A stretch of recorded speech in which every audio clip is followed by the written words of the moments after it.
The 2025 Royal Rumble is shaping up to be one of the most stacked versions of the annual anticipated multi-man match in years. As this video is being recorded, the names officially entering the big match include John Cena in what will be his final Royal Rumble, Roman Reigns, Seth Rollins, Drew McIntyre, LA Knight, Sami Zayn, Rey Mysterio, Jey Uso, and a man we'll be talking about a lot here, CM Punk. Almost one-third of the field is set in stone, and it looks like it's going to be one of the most star-studded Rumble matches we've ever seen. When it comes to star-studded Rumble matches, it's hard to beat the iconic 1992 one won by Ric Flair, becoming the man.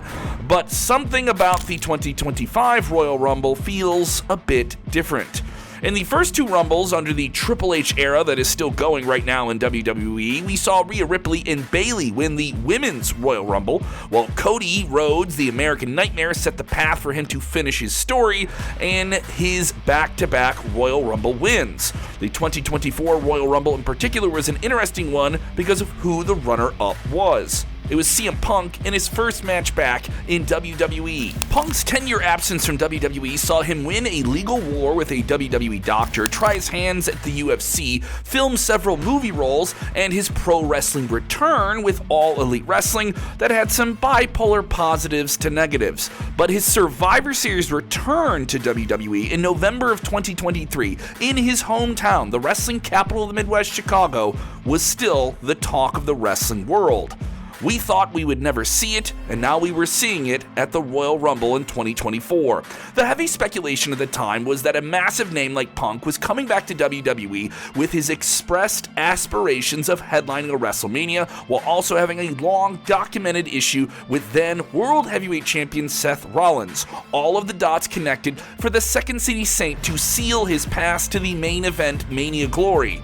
But when the news came out about an injury he suffered that would lead to him missing WrestleMania, it almost felt like divine intervention that Cody Rhodes won the Rumble again, eliminating Punk in the closing exchange. But 2025 is much different. CM Punk is determined now and much healthier to make his way to WrestleMania and appears to be firmly poised as one of the favorites to win the Royal Rumble match. This is Sportskeeda Wrestling. I'm Kevin Kellum, and we are going to throw this big question up on our shoulders and then drop it down into a thunderous knee strike. Yes, what if CM Punk wins the 2025 Royal Rumble? Do you think CM Punk can do it and win the Rumble? Who do you have picked to win this year's Royal Rumble? Let us know in the comments below. But unlike last year, where it undoubtedly was going to be either Punk or Cody Rhodes, it feels like much more of a difficult prospect to predict this year.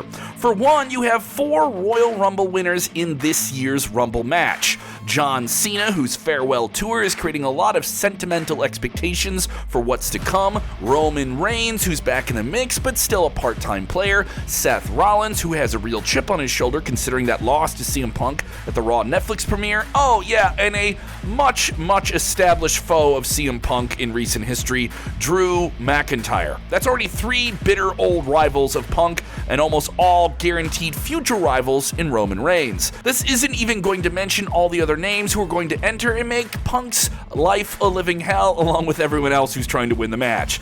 To top it off, he may not even be the guy who fans want to see win the big 30-man Royal Rumble the most. Yeah, John Cena is certainly the sentimental favorite as he enters his farewell tour that will run the calendar year of 2025, and the first stop on that is the Rumble. And as we mentioned, he's a sentimental favorite that many fans who grew up since 2002 want to see win this big match and get a big match at WrestleMania. Yeah, the winner of the Rumble gets a big match at WrestleMania. Do you know that already? Sure, it would be great, I guess, to see Cena tie Stone Cold Steve Austin's record of 3 Rumble wins, but it would mean more, a lot more, in a story if CM Punk wins the Rumble instead. Also, it's not like Punk doesn't have his very loud supporters in the wrestling fan universe who were booing Cena when the two faced off as polar opposite personalities back in the 2010s. We would argue, under the current circumstances, it would be more to just have CM Punk win this Rumble match than Mr. Cena. We know that nostalgia is a powerful element here with John Cena and this farewell tour. The emotions around the end of his career are high, but in reality, the Rumble and the main event of WrestleMania being tied together makes one major accolade that CM Punk has left to complete his career. And Cena's done it before. Let's do something we haven't done before. Punk may have a lot of tattoos, but he has clearly inked into our minds the idea of him headlining WrestleMania as the ultimate goal, or at least it feels like his character has done that. And in reality, who knows if it's time for him to win this Royal Rumble. Yeah, 2026 will be a weird one. It'll be in Saudi Arabia, and Punk has kind of already expressed the idea of not wanting to perform there for all of those reasons you've heard about before. Even more reason why this is the year for Punk. Punk on Raw once again proved himself to be one of the best talkers in the business and boasted that he is a, quote, maker of history, claiming that he will throw 29 other superstars over the top rope, running down the field of big names, that he is facing Cena, Reigns, McIntyre, Zayn, and for some topical flavor considering his recent booable incident at the Netflix premiere, Hulk Hogan. Yes, Punk said he would throw the Hulkster's, quote, dusty ass out of the Rumble to kill Hulkamania once and for all. And the fans cheered for it. What you gonna do when the best in the world runs his knee into your face? Dude, brother, whatever. Now, whether or not that happens, Punk has truly buried his foot on the pedal to rev himself into Indianapolis as a real favorite to win the entire thing. He has the will, the skill, the mouth to talk it up, and now he needs to back it up. So hypothetically, the answer to the question is, how can he physically do that? How can this CM Punk win this men's Royal Rumble match? Punk expressed at the press conference after the Netflix debut that at his age, after enduring numerous injuries, he knows that this is a bucket list year for him. He still feels, despite the odds, that his conditioning is there to do this now. He also has something else, the move to get it done. The GTS, you can say what you think about it. In the Royal Rumble, it is a move you need. You can't win the Royal Rumble if you've already gone to sleep. As we saw in that main event match on Netflix against Seth Rollins, if Punk nails you with the GTS, whether or not it's graceful, it's your body's weight propelling your face into his knee.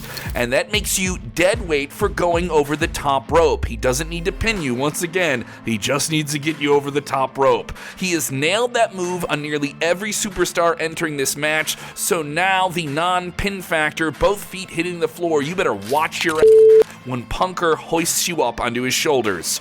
Now, if the confetti falls and the sounds of Cult of Personality ring out in the prairie lands of Indiana, Punk indeed wins the Royal Rumble for the first time. The bigger question is still looming above.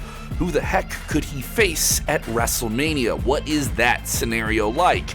Cody Rhodes isn't a bad pick, but in 2025, is Punk versus Rhodes really the match that fans want to see on a WrestleMania? Maybe not this WrestleMania. They're both loved individually and represent two completely different things, but somehow their story isn't just as interesting as it should be given the other star power alone on that marquee of them together. It's important to put Punk up against someone who can tell a great story, preferably a villain to oppose him, and who can argue that a grudge feud like Drew McIntyre benefited from that opposing personality element. In an ideal world, we'd love to see CM Punk and John Cena run it back one more time if you're gonna do the babyface thing. But Punk winning the Rumble means that Cena would have to win world title number 17 at an event before WrestleMania, like an Elimination Chamber, which we all know isn't really happening. If Cena's breaking that record, maybe he does it at Mania, maybe he does it somewhere else, but Elimination Chamber, yeah, it doesn't have the same flavor. We have three critical options here, honestly, moving forward, and it looks like these are the three possible paths for Punk if he wins the Royal Rumble and finds himself in a major main event at WrestleMania. Three names are in front of him: Seth Rollins, Gunther, and Kevin Owens in this hypothetical prediction. Let's address the last one first. With Kevin Owens, CM Punk has a history that dates back to their days in the 2000s in Ring of Honor. Punk berated Kevin Owens, then known by his real name Kevin Steen, for his choice of attire and his presentation. Punk was a locker room leader and a big draw in Ring of Honor, and there was tensions between the two at very different points in their careers. When you contrast the characters the type that CM Punk and Kevin Owens are, there's actually a potential for an awesome WrestleMania caliber rivalry. The road to it, the microphone work to get there.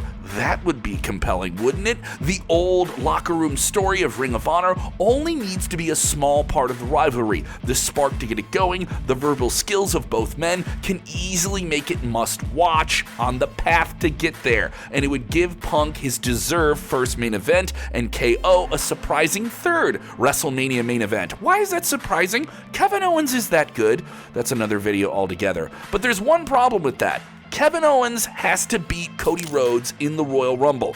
Yeah, they have a ladder match. A great way of protecting the American Nightmare is if he were to lose the title, but there are very few signs indicating that WWE wants to remove the title from him. But hey, it would be crazy if they did. Cody has been the most reliable main event superstar for WWE they've had since 2022. He really is the closest thing they have to John Cena in the modern age during a decade-long tenure as the face of the company. Cody Rhodes is becoming that now in the modern day. Not only that, but Triple H's creative team has an applied philosophy of booking that suggests major world title changes happening on big, massive milestone events like a WrestleMania or a SummerSlam. It enables a longer story to be told because, they have week-to-week television, they gotta tell a longer story, and that makes sense.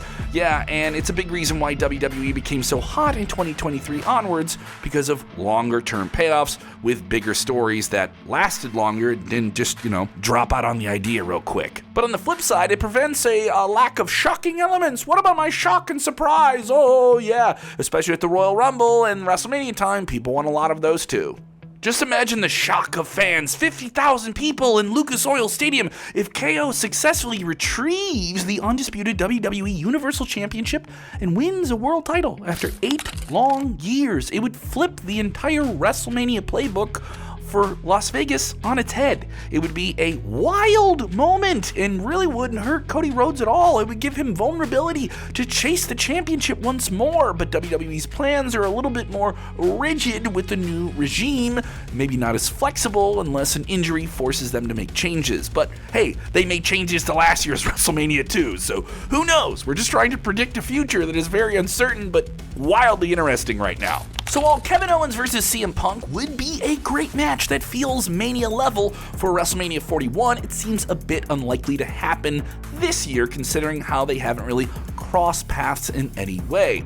CM Punk versus the Ring General Gunther would be a fresh, intriguing matchup to watch in the main event of WrestleMania. A real slugfest with two guys that have a lot of striking in their in-ring act. It would be a pretty simple, straightforward story. Gunther manages to make it all the way to WrestleMania 41 with the World Heavyweight Championship intact, and CM Punk, the Royal Rumble winner, challenges him in a generation versus generation dream match. It sells itself. The generation of CM Punk versus the new one of Gunther, the World Heavyweight Championship on the line. It would give Punk the best chance of becoming the world champion once again, fighting against the odds of a truly dominating champion that Gunther still is. Despite losing last year at WrestleMania, Gunther is still a bruiser. These two actually got to tangle in the ring in a cage match for the world title on the WWE Holiday Tour in Chicago in front of 12,000 people at the Allstate Arena. I saw it. They have something together. Despite Dominic Mysterio interfering for the non-televised world title match in front of fans at a house show, costing Punk the title, the chemistry between Punk and the hard-hitting Austrian was viable for a larger platform, like a WrestleMania. Punk fighting from underneath to seal the win from Gunther and have a conquering series of GTS maneuvers slumping on top of him to win world title gold in a Sin City moment for the ages. That would be something. But is this WrestleMania in Las Vegas the right time to have that match? It probably may not be the right time. This isn't really a shot at Punk or even Gunther. This match plays off of old grudges? No, it doesn't. It would have to develop off of the momentum purely of Punk winning the Rumble in this hypothetical scenario we're setting out, and that's not exactly bad. But Mania, at its best, has always been the culmination or the peak of major standing issues between characters with intertwined, long-lasting emotional stakes. And that brings us to someone else, leaves one man who still has a lot of issues with Punk, who for years has spit on his name and called him a locker room cancer, Seth freaking Rollins.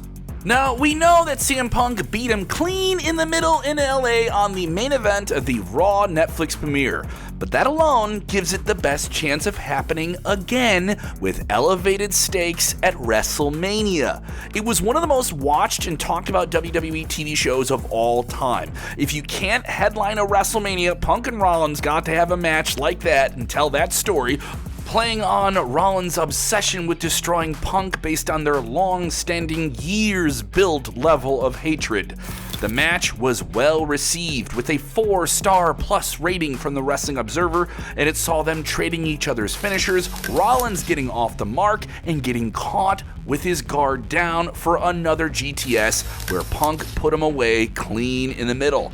Punk claimed he was done with Rollins, moving on from this issue with the guy who was once trying to be his wrestling student, but then tried to be his most emotionally motivated foe. But Punk seems to be ignoring him, moving on to other goals.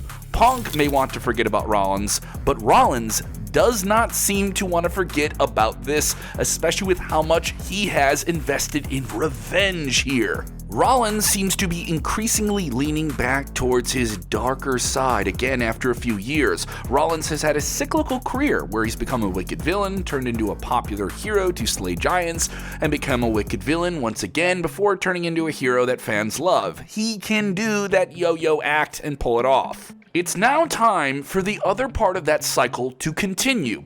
WWE seems to be slowly leaning into this. Rollins wasn't the bad guy against CM Punk, but there were moments where he showed a more villainous tendency. The loss to Punk, the tensions with his friend Sami Zayn on Raw, the subtle foreshadowing of Karrion Kross seeming to indicate that Rollins is going down a darker path again. The Karrion Kross moment, for just a brief second, was more significant than maybe people realize. Kross has low-key been a person that motivates characters to do their evil deeds, and he is someone that has had some really good character work in the Triple H era, even if it doesn't translate to him winning major stories. Him in a supporting role here could be significant. His impact on superstars can be seen when you look at what happened to names like Xavier Woods and The Miz. Rollins seems to be the next person listening to the devil Karrion Kross on his shoulder and having him be someone who initiates his turn to the darker side. Yes, some Star Wars references there. It could lead to Rollins entering the Elimination Chamber in Toronto and dethroning Gunther, motivated to not just win a world title, but win a world title that Punk has to pursue into WrestleMania. This is the first example of a truly devious Elimination Chamber moment that we thought of in the form of 16 years ago in 2009. That night, Edge defended the WWE Championship inside the chamber and got eliminated early, guaranteeing to those watching that we would see a new WWE Champion crowned. The main event of that night was another chamber match for the World Heavyweight title. Edge took out none other than Kofi Kingston during his entrance and locked himself inside the chamber, forcing WWE officials to accept that he was entered into the match. And in a moment that made Edge the master manipulator, the ultimate opportunist, a truly sinful strategist, he wound up winning the World Heavyweight Championship on the same night he lost the WWE title. And that would be a shocking element. Yes, you get your little shocking twist there on the road to WrestleMania. WWE doesn't need to do a carbon copy of this, but having Rollins enter the chamber match by nefarious means, then go on to win the title, would be a wildly entertaining story to tell and lay up for WrestleMania in Vegas. Now imagine a heel world champion Rollins with a shouldered title and a prize that has to be pursued by the man he wants revenge from, CM Punk. it would seamlessly lead to Las Vegas, and this time it can be Rollins who gets the win to tie the score at 1-on-1. And maybe a win that would mean more since it's CM Punk losing a headlining match at WrestleMania. Yeah, he doesn't need the win at WrestleMania, he just needs to be in that spot at WrestleMania. For him, that last match was a sign of validation of his wrestling legacy. That match at Netflix at that critical time in the business for WWE on a massive upgrade platform, there's no doubt that he would want to elevate Seth Rollins and the business and everything and do the honors at WrestleMania for the sake of a story that means more. The stakes would be much higher. Rollins being a different character would add a lot of fire and sizzle to the feud. Even though the match already happened, the only really told one part of a larger story. There's always more to tell when a story is done right, and you want more. Fans aren't going to care what they already saw them wrestle before, they're going to see what they see them wrestle coming up. To have Rollins win at Mania and eventually Punk win their feud in a trilogy closing match would be the right path to take. It is that long-form storytelling that we're liking right now in modern WWE. He could become a world champion in the twilight of his grizzled, gnarly, surviving yet thriving wrestling veteran years. Yes, so far, Punk has only lost at SummerSlam, and he's been on a roll. Seeing him chase Rollins for months into SummerSlam after this WrestleMania would be a keen way to have Punk get a feud-ending title win that would be a real topper on this entire victory lap saga of his truly revived wrestling career. Even though John Cena may be the sentimental one for people that are in this nation, another Royal Rumble match for him isn't nearly as impactful as it would be for CM Punk, and the overall impact it has on WWE's stories to tell into the biggest time of the year. Whether he wins at the Rumble or not, Punk will still be CM Punk. But we can't help but feel like he deserves the accolades with this, that he deserves this spotlight, that he is a guy who at this point in his life can deliver this special story that we care about with the right players and the right scene. Who do you think CM Punk should face at WrestleMania 41 if he indeed wins the Royal Rumble? We want to know. Let us know in the comments below.